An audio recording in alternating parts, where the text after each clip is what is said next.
We're saying now. Well, she's saying that in a letter that she wrote to the judge not too long ago, that in fact she knows who the real killer is, and she's pointing to a key witness in this case.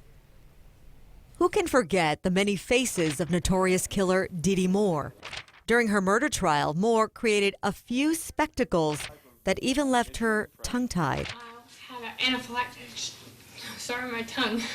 I had an anaphylactic shock. Moore was convicted of killing lottery winner Abraham Shakespeare and stealing his money.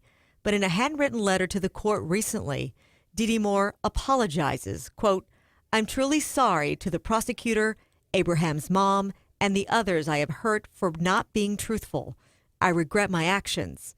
But in the next breath, Dee Dee Moore denies being the killer and instead points the finger at key witness Greg Smith. I was okay, and I was out of town. Smith testified during her trial. He helped police by secretly recording Dee Dee Moore admitting to the murder and cover-up.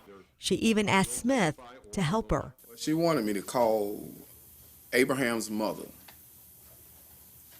and tell Abraham's mother that I was him. But now Dee Dee says Greg Smith is the real killer. She claims he had a motive to kill because Abraham Shakespeare, she says, was having an affair with Smith's wife. That Greg Smith was motivated to kill, that Greg Smith killed him because of this extramarital affair that was going on. We got to look at the source.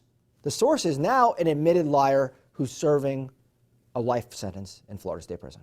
Dee Dee Moore says a witness that could have backed up her claims was never called by her attorneys and blames them for the outcome.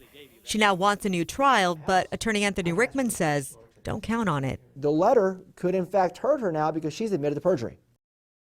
Now, Dee Dee Moore lost an appeal earlier this year. The judge has yet to rule on this new appeal. Of course, Mark, if she does get a hearing on this issue, we will let you know.